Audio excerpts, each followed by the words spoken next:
Book my ഷോയിൽ ഏറ്റവും അധികം ടിക്കറ്റുകൾ വിറ്റ ഇന്ത്യൻ സിനിമ.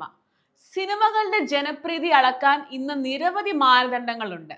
അതിലൊന്നാണ് ഓൺലൈൻ ടിക്കറ്റ് ബുക്കിംഗ് പ്ലാറ്റ്ഫോമുകളിൽ നിന്നുള്ള വിൽപ്പനയുടെ കണക്കുകൾ. എന്റർടൈൻമെന്റ് വെബ്സൈറ്റായ കോയ്മയുടെ കണക്ക് പ്രകാരം 1.3 കോടിയിലധികം ടിക്കറ്റുകൾ വിറ്റ കൽക്കി ബുക്ക് മൈ ഷോയുടെ ചരിത്രത്തിൽ ഇന്ത്യയിൽ 4ാം സ്ഥാനത്താണ് നിൽക്കുന്നത്. SS രാജമൗലിയുടെ RRR ആണ് 3ാം സ്ഥാനത്ത്. 1.34 കോടി ടിക്കറ്റുകളാണ് RRR ബുക്ക് മൈ ഷോയിലൂടെ വിറ്റത്. 2ാം സ്ഥാനത്ത് SS രാജമൗലിയുടെ തന്നെ മറ്റൊരു ചിത്രമാണ്. ബാഹുബലി 2 ആണ് അത്.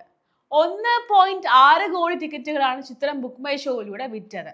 കന്നഡ സിനിമയെ മറ്റൊരു ലെവലിലേക്ക് എത്തിച്ച KGF ചാപ്റ്റർ 2 ആണ് കോയ്മയുടെ റിപ്പോർട്ട് പ്രകാരം ബുക്ക് മൈ ഷോയിലൂടെ ഏറ്റവും അധികം ടിക്കറ്റുകൾ വിറ്റ ഇന്ത്യൻ ചിത്രം.